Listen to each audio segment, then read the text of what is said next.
wajjumaan itti deebina rakkoon qabu. Ani waan si gaafadhe Waaqayyo nyaatee dhugaa siin jedhe.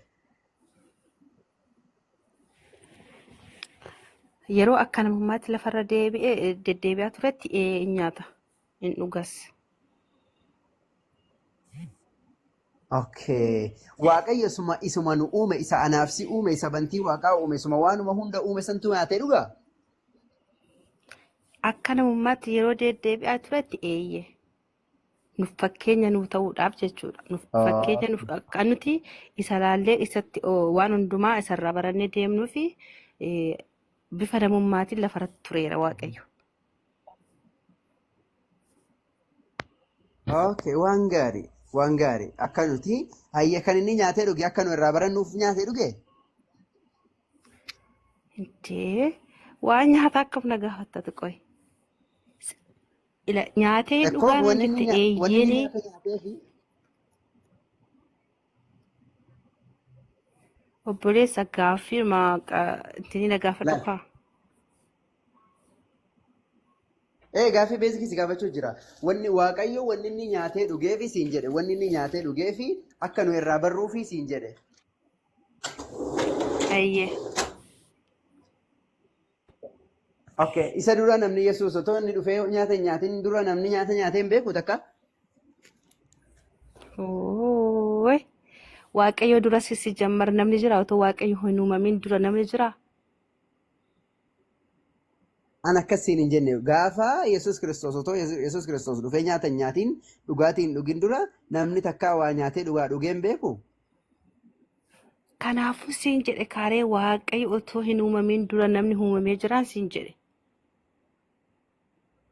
Lakki Yesuus Kiristoos bar kan inni dhufee nyaatee dhuge sun bar waggaa 2,000 ta'a. Sana dura namni nyaatee hin dhugne siin jedhe. Maaf nyaatee dhugne nyaatee dhugeera malee. Namni mootu nyaatee hin dhugeen jiraachuu danda'a. Maal nu barsiisa ree? Wanni namni tokko kana wanni nama barsiisuuf godhe wanni jedhamu waan namni takkaa godhee hin beekne nama barsiisan. Isa dura namni nyaatee dhugeera maal nu barsiisa ree? Beela'ee ma nyaate malee. Beela'ee nyaatee jedha macaafni. Hooyyee obboleessa gaaffiidhuma ati karaa jallinaa nama gaaffii jallinaa nama gaafatiin rabbi kee yoo sodaatte qaxxaamura nama gaafadhu qaxxaamura sii deebi'a. Jallaa nama gaafatte jallauma sii deebi'a. Dhugaa rabbi gaaffii nama gaafachuudhaaf dura sammuu kee amansiisi. Okay. Ayyee Yesuus beela'eera moo hin beelofne? Rakkoo qabu ayyee. Beela'ee nyaate moo otoo hin beela'in nyaate? Yesuus beela'eera. Beela'ee nyaate. Tole. Waaqayyoon beela'aare? Obboleessa Waaqayyo akka sababii kamiin beela'e beektaa?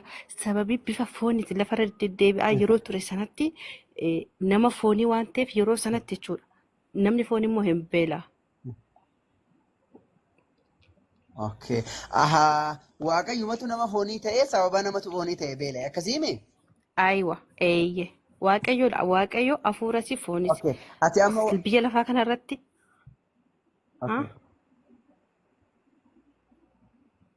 Ati amma Waaqayyuma beela'ee nyaata nyaate sar waaqessi taaree waaqette? Akka ajaa'ibaatti malee akka ajaa'ibaatti waaqessa. Sababii kamiif beekta kan inni beela'ee na barsiisuudhaaf. Waaqayyo ati waaqessitu sun waaqa qaba maal jettarree? Waaqayyo waaqa qabu waaqessitaati. Hin amantaa macaafni waaqa qaba jedha. Waaqayyo waaqa hin qabu. Waaqayyo matumsaatti iyyuu waaqadha. Okay. Yoo waaqayyoon kan biraa qabaate yoo waaqa ta'uu danda'a? Waaqni kan biraa hin jiru siin jedhe yoo jiraates naa baasi raagaa. Okay. Yoo jiraate kanaafuu waaqa ta'uu hin danda'u miree yoo jiraate yoo waaqni kan biraa jiraate waaqa ta'uu hin danda'u mi? Si jammar waaqni biraa hin jiru siin jedhamee akkamitti yaada mucaa?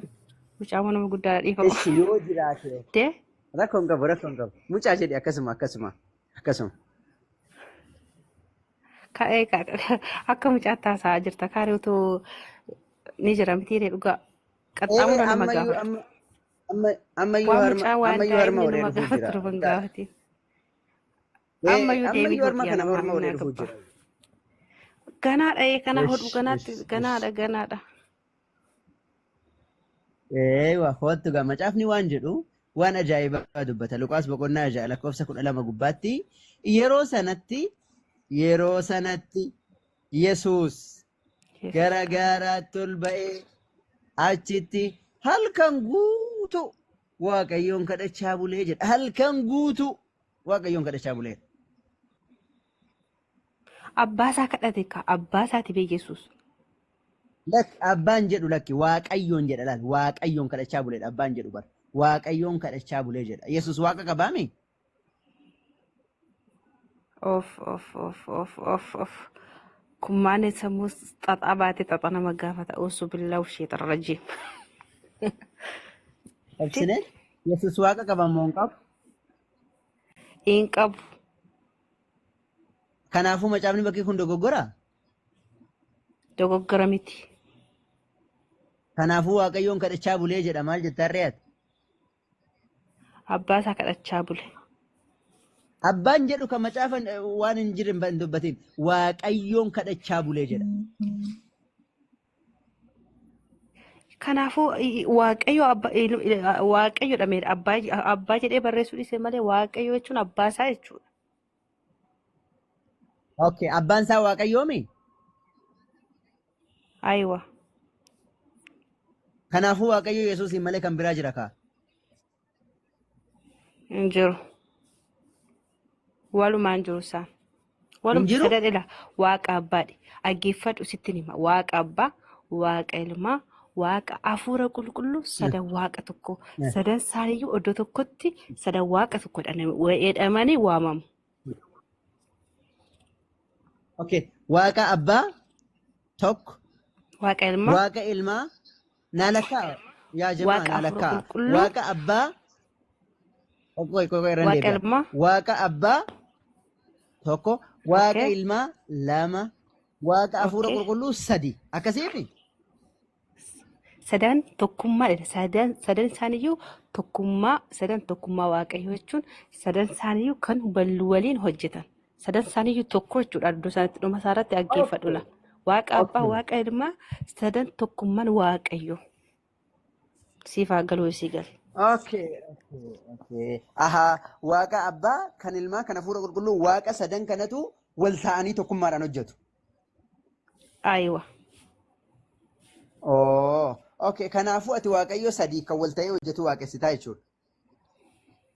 Waaqayyo tokkicha. Sadan waaqa tokko jedhe kadhuma irratti siin galuu obboleessaa maal taate maqaa jechuun ila waaqa abbaa tokko, waaqa ilmaa lama, waaqa hafuura qulqulluu sadi.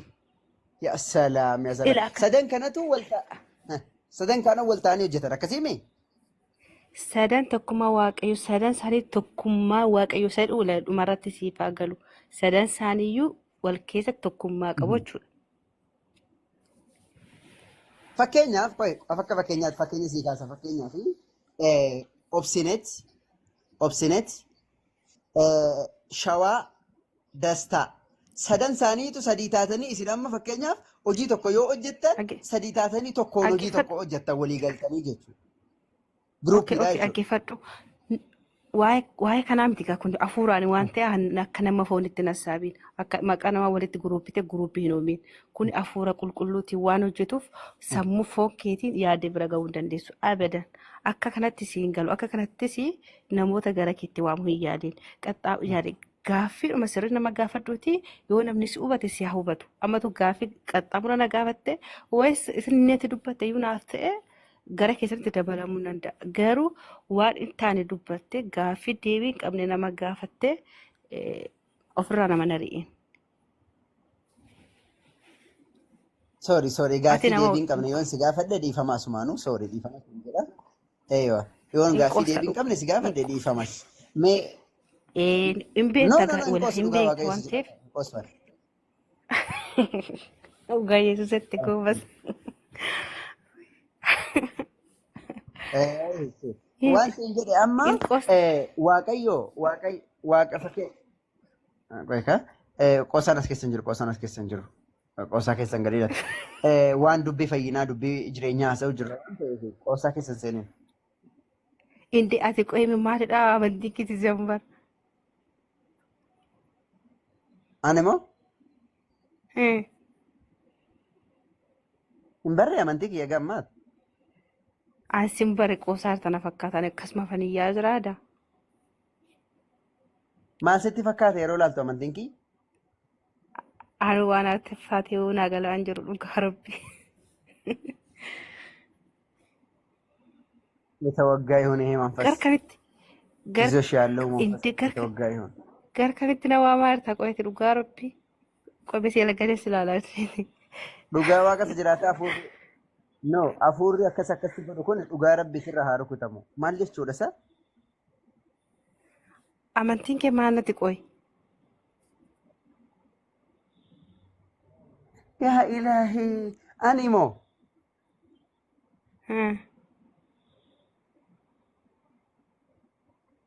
amantiin kiyya maal ifa galaadha ani muslima ka. Wallaahi Dhugaa waaqa jiraata ani muslima. Kheer. ati amma gaaffii nama gaafattamuun qosta dhugaa rabbi ani ajaa'iba harta. No, Warri dhugaa buusittan rabbi gadi ani sinaa gaaffii si buusu. gaafachaa jira gaaffii si gaafachaa jira akka naa ifuuf akka namootaaf adda baasu. No, hin buutu abshir hin buutu dhiis. Nan buusiin ati nan buusiin. Tokko sin buusu. Abbaaddaan namni si buuf naannoo nama sana hin dhiisu waan siin jedhe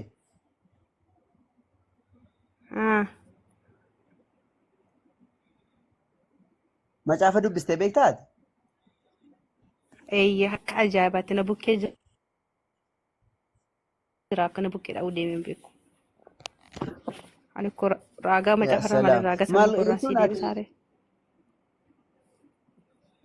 Laa macaafni si bukkee jiraatullee ganama kaatee yaa waaqayyo nagaan na bulchite nagaan na bulchite macaafa dhungattee galgala kaatee yaa waaqayyo nagaan na bulchite nagaan na bulchite dhungattee of bira kaa'uu yeroo suuraa kaatu fudhachuu fi yeroo faarfattu osoo hin taane banteetuma dubbisteetuma sirriitti waan macaafni jedhu beektaa? Si jammarani masqalii wayitiin dhungadhamu macaafa nan dubbisa malee waan inni jedhuun qayyabadha malee macaafa hin dhungadhu macaafa kan dhungatu matsaafni dhungatamu si jammaasa warra masqaliitu dhungata malee masqalii. Kana sadda baafadhu amantiin nuyi amantii kiyyaa fi amantiin dhungata. Macaafnillee masqalii qabaa miree yoo bakka masqalii san dhungate. Inni si mataa isaa qaba masqalichis isa keessa nan galchinama inni yeroo biraa ta'u. Gaaffii qabdu na gaafadhu yookiin immoo na buusu. La hin buutu lakki edanaa asumarra bultaayyuu gastii kanarraa gadi hin buutu. Waan siin jedhe macaafa irratti guyyaa matakkallee waaqa abbaa, waaqa ilmaa, kan hafuura qulqulluu, sadan waaqa tokkoo kan jedhu dubbistee beektaa?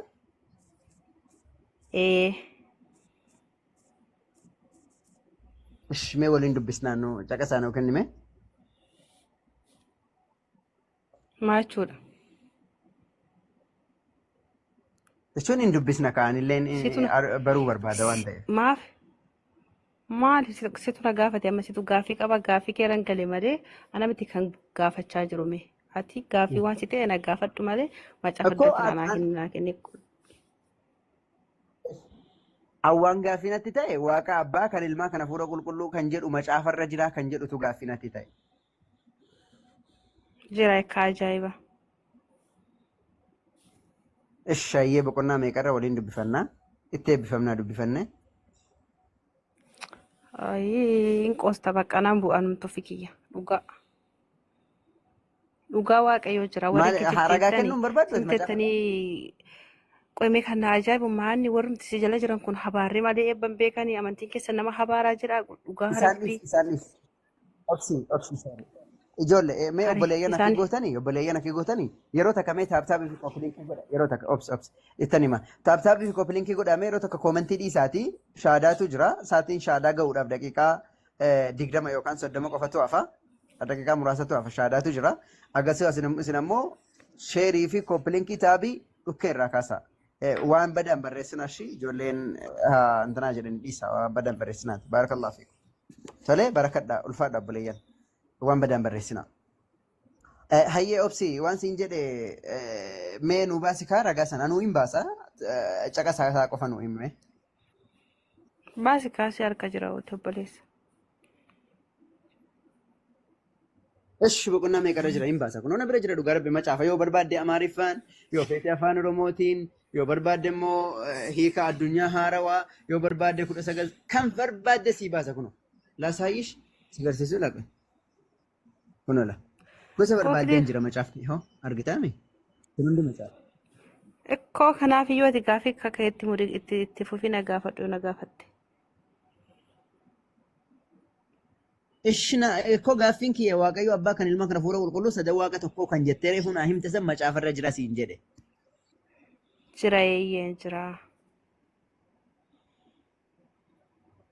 Ishi boqonnaa meeqarra jira ani sii baasa.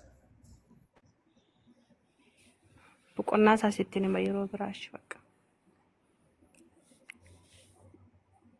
Ishi yeroo biraa naa himta ishi bakka rakkoon qabu. Mee bakka wahii si garsiisa. Dubbii Yesuus Kiristoos itti ni amantaate guutuutti. Wayinee gudee. Itti amantaa? Shaadana qabachiisuuf na fakkaataadha. Bukkee deemaa jirta. No abadan. Lak shaada sin qabsiisu abshirin sodaatin. Shaada yoo qabattes immoo lubbuu kee bidde gilaa baanee uumaa rakkoon qabu. Laa shaawaan shaadaa miti. Amma waan siin jedhe.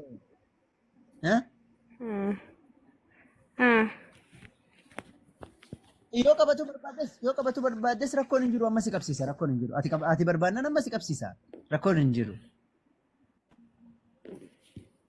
Ayyee walii gara rakkoon qabash. Barbaaddaa shaada qabachuu. Yoo dhugaa jiru waan atti himte yoo rakkoon qabu.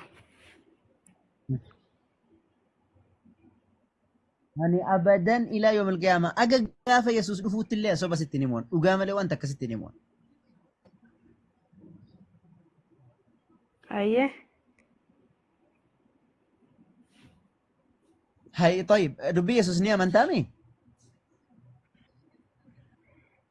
Ayyee. Immamtu jechuun hin mormitu dubbii isaa guutuutti ni amantaa? Amantii koo sirra ta'eef akkamitti ittiin mormare amantii kee ittiin mormuu dandeessaa amma keessa jirtutti. Toleessa gaafii qaxxaamuraan akka. Galatoom akkas kun. Qaxalee akka keetii kanan barbaade qaxalee akka keetii kan. Hayyee Yohaannis boqonnaa 5 ni argita. Wangeela Yohaannis boqonnaa 5 lakkoofsa 30 irratti Yesuus akki jedhu. Yesuus itti dabalee ani humna kootiin homaa gochuu hin danda'u. Abbaa koo irraa kan dhageetti nan farada. Firdi ani faradus qajeelaadha.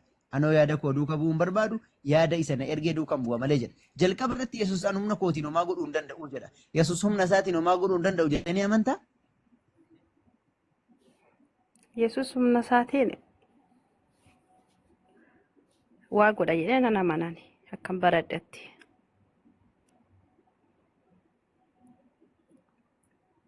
Ayyee kanaafuu dubbii Yesuus Kiristoositti namantaa jedhee wanni si gaafadheefu kanaaf dursee wanni dubbii Yesuusitti ni amantaa jedhee si gaafadheefu kanaaf jechuudha. Argitee Yesuus ani humna kootiin homaa gochuu hin danda'u jedha. Ati ammoo ni danda'aa jette. Amma Yesuus faallessitee moo itti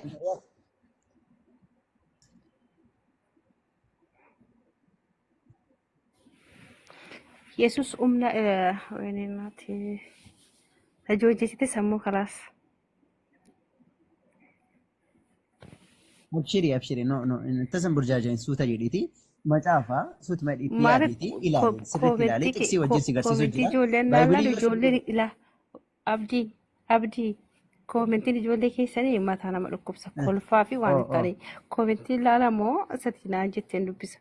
Otum ta'eyyuu kolfanii miti gara amantii isaaniitti kan nama futuu danda'an. Sirraa cufaayyee. Dhugaa. Sorry. Sirraa cufaayyee. Ayyee cufaa. Aye, sirraa cufa yeroo takka ayyee sorry. Sirraa cufa qoy. Ayyee gidduudhaan aywa obboleeyyan yeroo takka gidduudhaanii aywa tuttuqaati jazaakumullahu khairan gidduudhaan mee boqonnaa fudhadhaa isinillee waan biraa hojjedhaa. Taabtaabii kana miliyoonaan baasa. Dhiisa gidduudhaan mee mucayyoon suuta itti intinaa jettu macaafa waliin dubbisna dubbii sagalee waaqayyoo jechuudha. Yesuus itti dabalee Yohaannis boqonnaa 5 lakkoofsa 30. Yesuus itti dabalee ani humna kootiin homaa gochuu hin danda'u jedha. Kanaafuu dubbii Yesuus Kiristoos yoo kan fudhattu taate Yesuus humna isaatiin homaa godhuu hin danda'u jettee ni amantaa? Yesuus humna isaatiin waa gochuu danda'a. Humna abbaa isaatiin jechuudha. Humna ofii isaatiinoo? Yaa humna abbaa isaa biraa argateen waa gochuu danda'a. Inni jedhee jira kaakuna wangeela irratti immoo. Kan ofii isaatiin garuu ofii isaatiin. Thank you. Garuu ofii isaatiin waa godhuu ni danda'a? Abbaa isaa biraa kan argateen waa gochuu danda'a. Yaa kan abbaa isaatiin dhugaadha.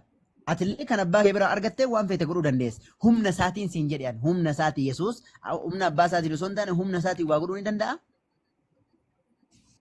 Humna isaatiin homaa gochuu hin danda'a garuu humna Waaqayyo hafuura qulqulluu isaatti kenneen humna foonii otoo hin taane humna hafuura qulqulluutiin waa gochuu danda'a obboleessa ko. Akkam baradheetti si deebisaa jira. Thank you. Kanaafuu humna isaatiin waa godhuu hin danda'u jechuudha. Galatoom. Kanaafuu qaamni humna isaatiin waa godhuu hin dandeenye waa ta'uu danda'a ree? Humna abbaa isaa biraa argateen ka abbaan isaa humna hafuura qulqulluutiin waan isa gargaaruuf inni immoo humna argatee hojjechuu ni danda'a. Hayyee abbaan isaa humna ofii isaatiin waa gochuu hin danda'amu moo hin danda'u abbaan isaa? Hin danda'a malee. Hin danda'a. Kanaafuu isa humna isaatiin waa godhuu danda'utu waaqa moo isa humna isaatiin waa godhuu hin dandeenyetu waaqa ree? Isa humna mataa na dhukkubsite kanas gaaffiidhaan mataa na dhukkubsite. Aizesh. Homaa miti. Waan macaafarra jiru waan ta'eef. Hayyee bira sii darba. Rakkoo hin qabu. Yesuusti dabalee jedha. Ani humna kootiin homaa gochuu hin danda'u. Akkana jechuun Yesuus Kiristoos humna isaatiin wanta akka illee godhuu hin danda'u. Akkana jechuun aniifatilleen humna keenya wanta akka godhuu hin dandeenyu.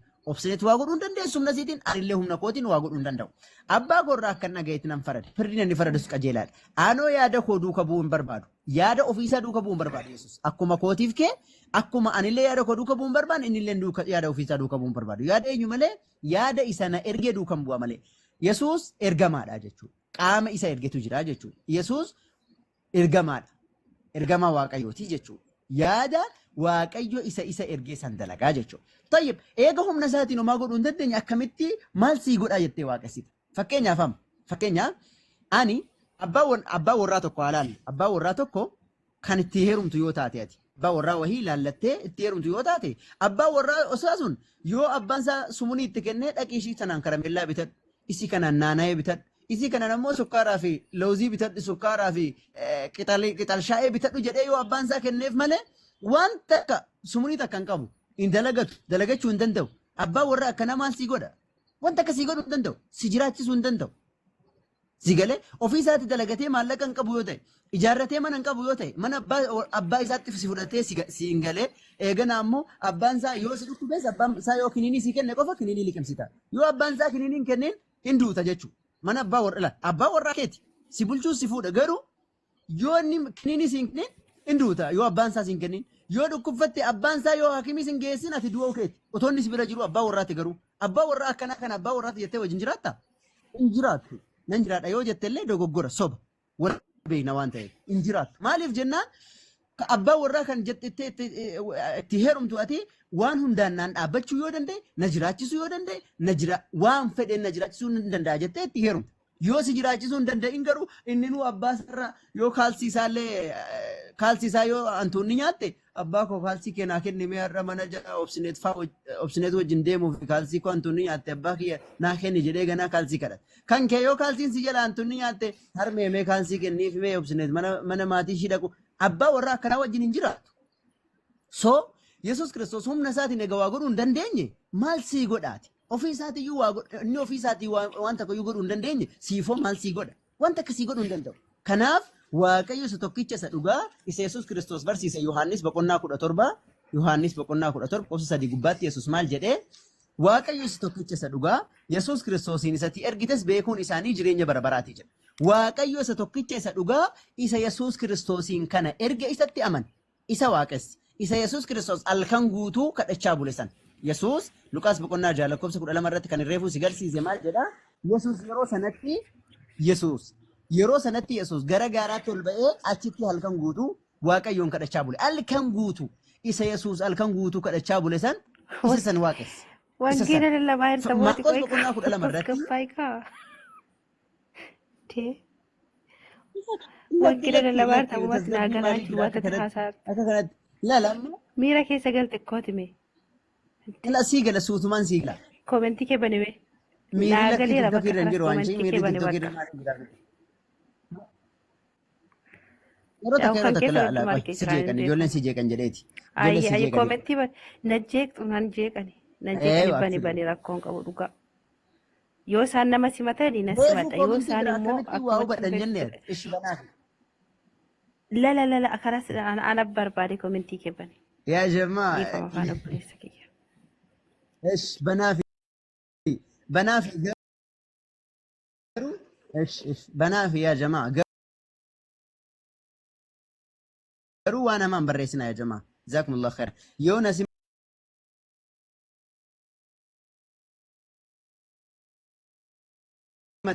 na simataniif yoo na hifatan illee ilaalachaa jirti waan ta'eef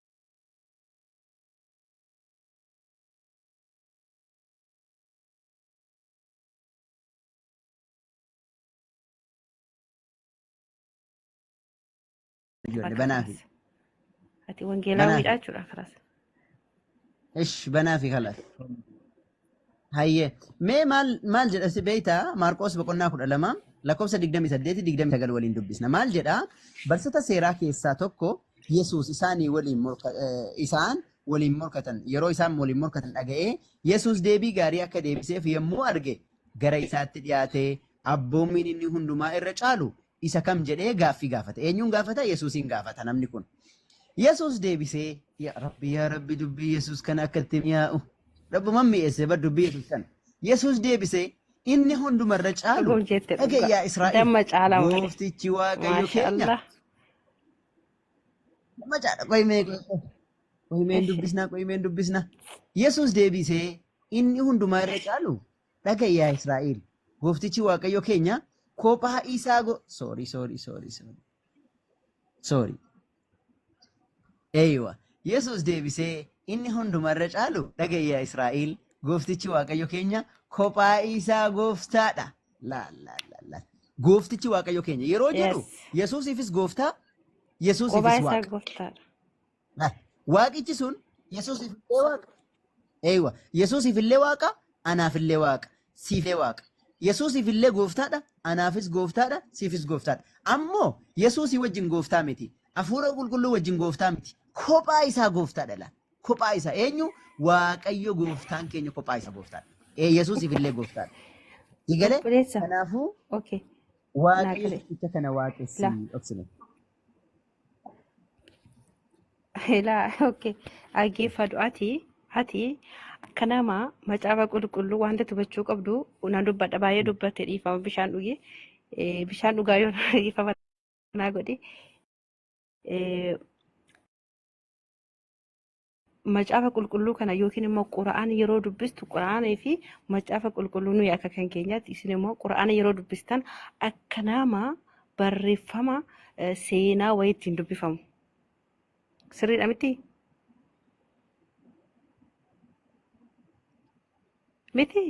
seenaadhaayyuu si jammar seenaadhaayyuu ka dhaggeeffadhu ka seenaadhaayyuu niyyuu seenaadha dhaggeeffadhu ka maal naannoo si dhaggeeffadhe hanga kana maal obsitu daqiiqaa tokko dubbadhu no ila wangeela dhisi qura'aana naa dubbistu akka nama barreeffama seenaa wayii barreessitti hin dubbistu yaani qayyabattee jechuudha waan inni dubbatu iddoo inni dubbatutti ameen jecha kanatti dubbistu ammati kana wangeela akkatti dubbisaa jirtu akka nama gaazexaa dubbisutti dubbisaa jirta. Si galee?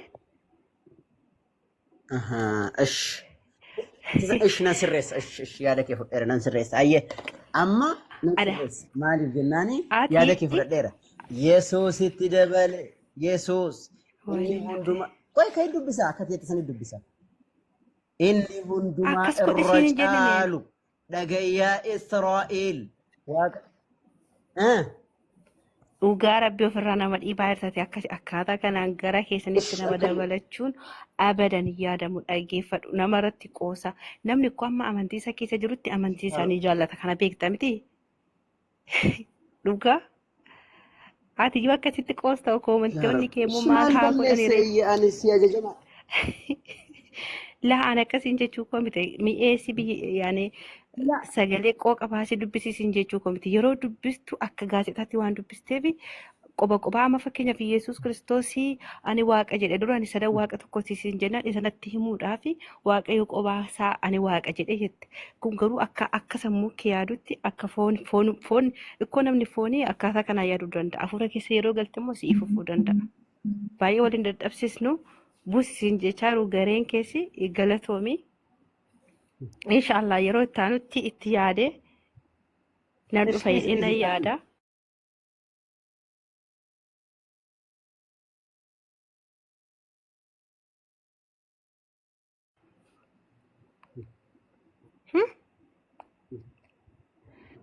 إيش مي أكيدوتو أتوان غرين جد أنيلالين يتي ورا كومي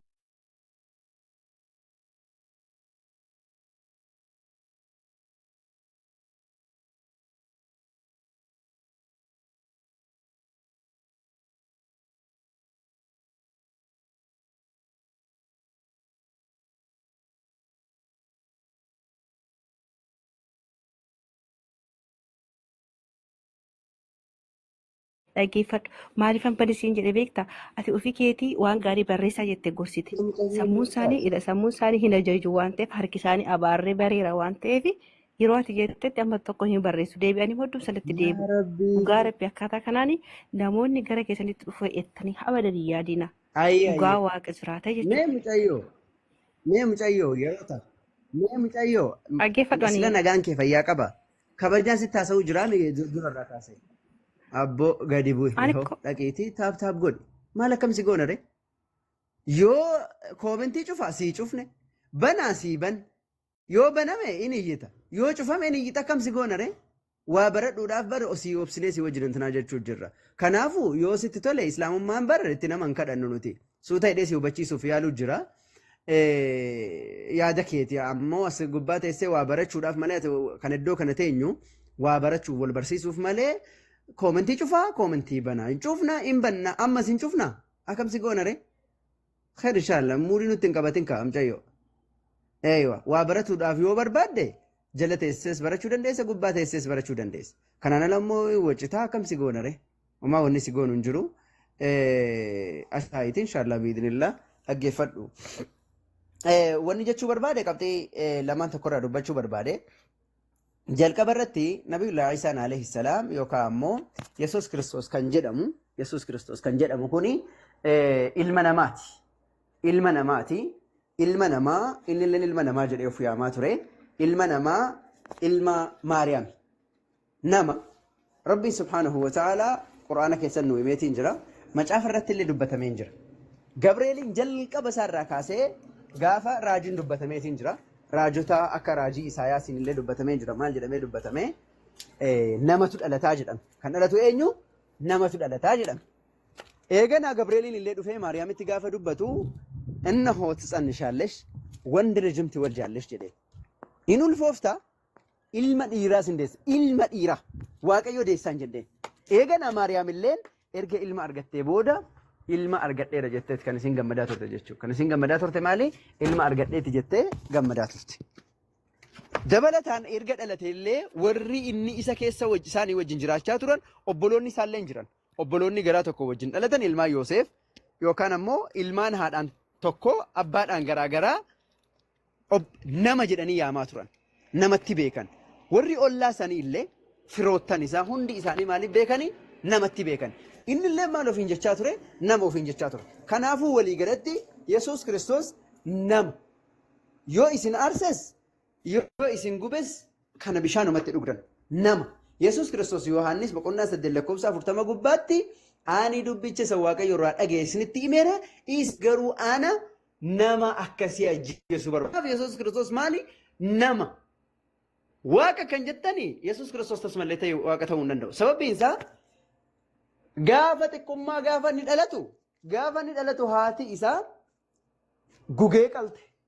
Akkuma nurraa haqiiqaa qalansanitti qalte. Eeganaa dabalanii guyyaan 8 geenyaan gurbaadha. Dhiiruma akka kiyyaati. Guyyaan 8 geenyaan qabanii inkitaanan.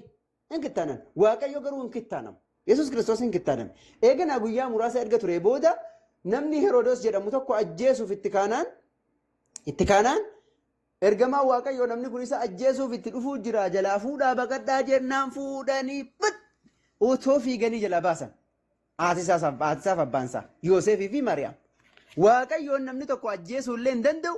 Waaqayyoon nama jalaqatu wayiillee hin jiru hin dhageenyallee. Kanaaf inni ilma namaati. Otoo inni Waaqayyoon ta'e na fuutanii naan hin deeminaanuu Waaqayyooti. Yeroo falla baraataa mana dhukkee irraa kaasaa jedha. Nabiyullaahi Luuxu alayhi salaam gaafa inni ummanni isaadhaa warri dhiira dabalaman gaafa maleekonni isa bira dhaqan maleekotatti dabalamuudhaaf warri sun nama akka isaanii si'anii maleekotatti dabalamuudhaaf gaafa itti dhaqan Nabiyullaahi Luuxu alayhi salaam hedduu yaadde hedduu dhiphate.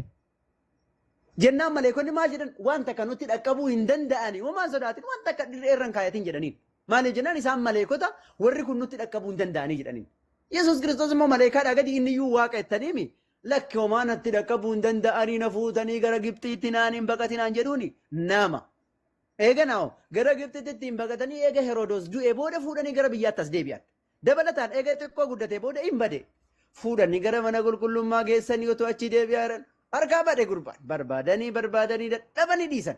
Waaqayyo garuu hin badu. Waaqayyo kamii bada hin badu Waaqayyo. Kanaaf inni ilma namaati.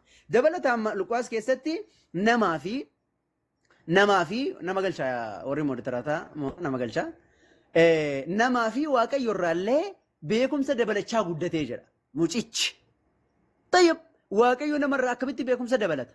Kanaafuu nama malee inni waaqaa miti. Dabalataan Waaqayyo guyyaa tokkoo miti sakandii tokko hojii malee hin taa'u. Yesuus Kiristoos garuu waggaa 40 guutuu wanta akkan hojjenna. Waanuma takka sharfee tokko carqii wahii walirraa baqaqxe hin hodhini akka macaafaatti. Carqii wahii yoo walirraa gargar baatee jiraatte hodhee hin beeku. Aga waggaa 40tti hojii wanta akkan hojjenna. Waggaa 40 booddee hojii jalqabee jira. Sanuu raajiin inni guddaan inni jalqaba hojjete bishaan gara daadhiitti moo farsootti jijjiiree jedhan. Yeroo jalqabaatiif. Soo walii galatti. Kanaaf Yesuus Kiristoos nama. Gaafa dhalatus nama. Gaafa du'uuf deemu ganaa gaafa du'ullee nama. Gaafa du'a Rabbiin isa kaasullee nama. Kanaafuu Yesuus Kiristoos Waaqayyoo miti. Akka macaafaatitti illee Yesuus Kiristoos Luqaas boqonnaa 18 lakkoofsa 18 gubbaatti yaa barsiisaa gaarii jennaan gaarii naan hin jedhin. Gaarii naan hin jedhin.